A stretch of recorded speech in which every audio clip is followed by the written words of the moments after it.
Le roman de l'hôpital. Tu es un oiseau et je ne me sentais pas très bien pendant que le soleil se couche. Il se couche comme un chien. Non, il se couche plutôt comme un chacal dans la lumière du sombre Kripiski. Voilà ce que l'on peut appeler de la véritable bande. Un homme s'approcha de son collègue et lui demanda s'il connaissait au moins un mot du dictionnaire. L'autre lui répondit que tout allait bien et qu'il maîtrisait parfaitement la langue. Le premier lui demanda alors de lui trouver rapidement une rime en hule.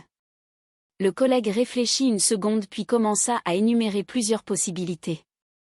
Il proposa les mots articule, gélule, pustule, globule et pédoncule. Le premier l'interrompit en lui disant que cela suffisait largement et qu'il choisissait le mot pédoncule. Curieux, le collègue lui demanda la raison d'un tel besoin poétique.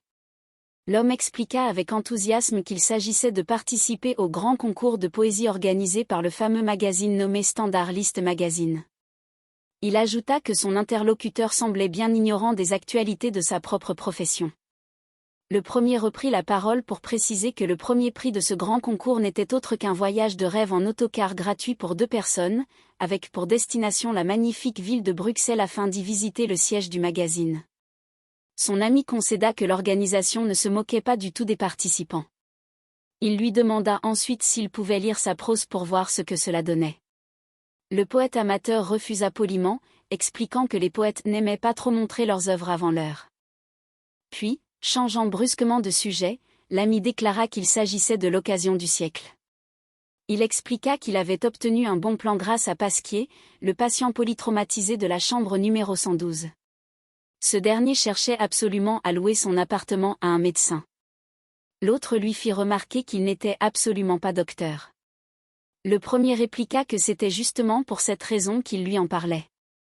Il avait un besoin urgent de fausses fiches de paie sur lesquelles il ferait croire qu'il gagnait plus de 30 000 francs par mois. L'ami s'étonna d'un tel montant, lui demandant s'il se moquait du monde avec une pareille somme. Il en profita pour lui demander s'il ne pouvait pas plutôt lui prêter 20 000 francs en liquide. L'autre lui rappela qu'il voulait seulement de fausses fiches de paie. L'ami accepta finalement et lui promit de les préparer immédiatement. Il lui demanda ensuite s'il pouvait compter sur lui pour l'aider lors de son prochain déménagement. Le camarade sursauta et lui demanda s'il était devenu totalement fou. Il lui expliqua longuement que faire appel à des amis pour déménager coûtait beaucoup trop cher et que c'était une vérité bien connue. Il commença à détailler la liste des dépenses imaginaires. Il faudrait louer une fourgonnette pour 16 000 francs, car le petit scooter ne serait pas du tout pratique pour transporter des armoires normandes. Il faudrait ajouter 16 000 francs pour l'essence, 16 000 francs pour le petit déjeuner, et encore 16 000 francs de taxi pour le retour. Sans oublier les frais de kinésithérapie, car il y avait toujours quelqu'un qui se bloquait le dos pendant un déménagement.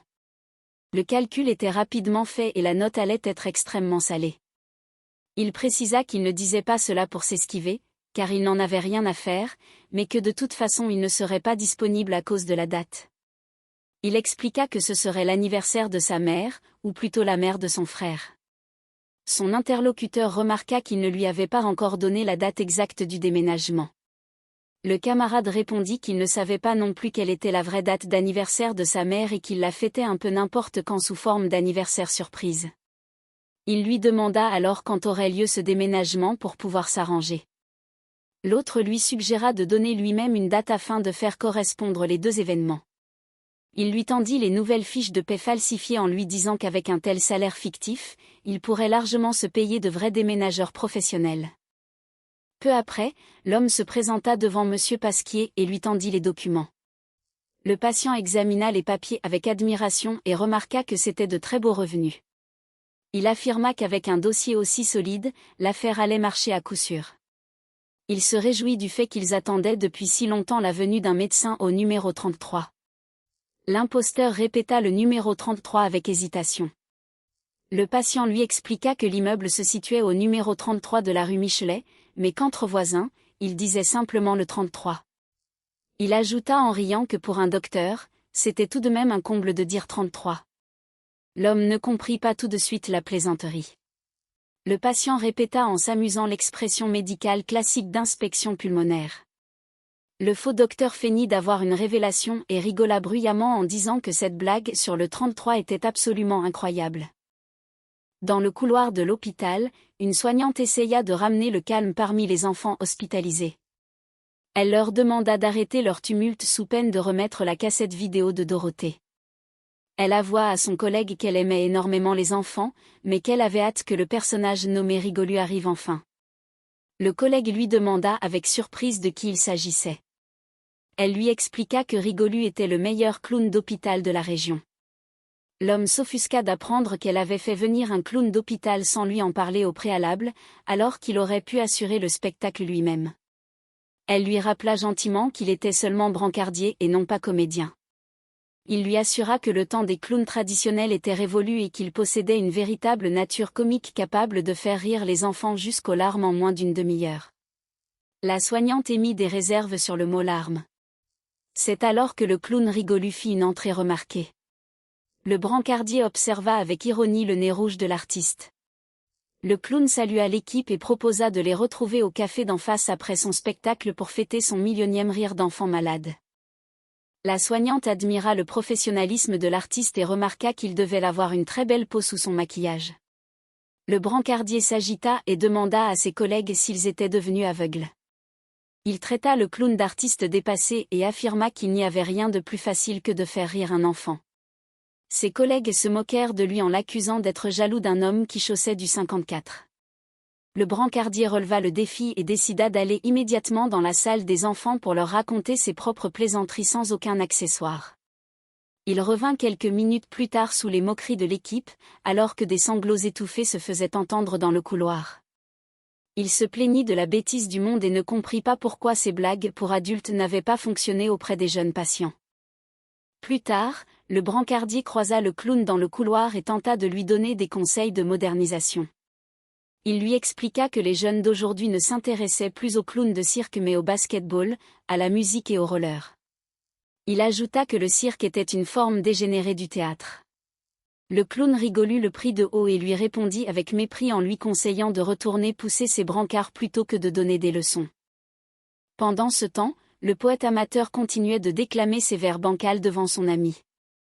Il expliquait que son poème parlait d'un chat, de plusieurs choses à la fois et d'une sirène vers la fin. L'ami se moqua de lui en lui disant qu'il était simplement en train de réécrire les célèbres paroles d'une chanson connue sur les sirènes du port d'Alexandrie et les papillons de la jeunesse.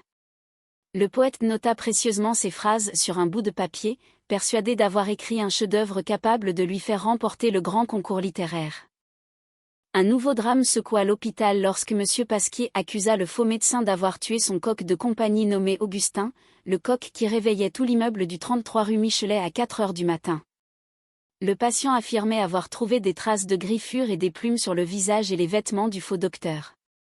Ce dernier tenta de se justifier en prétendant qu'il s'était coupé en se rasant et qu'il avait un chat nommé Rex, mais personne ne semblait convaincu. Au réfectoire, le faux médecin avoua à demi-mot à son ami qu'il avait eu une explication musclée avec l'animal matinal pour défendre sa tranquillité. Au même moment, un homme en costume élégant traversa le hall de l'hôpital en demandant à voir un certain monsieur Debouze.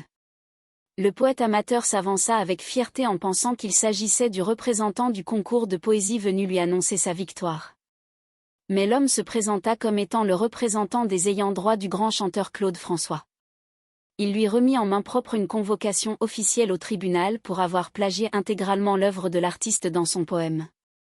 Pris de panique, le jeune homme essaya immédiatement de nier son identité en prétendant qu'il ne s'appelait pas du tout ainsi, mais l'huissier lui donna le document sous le regard amusé de ses camarades.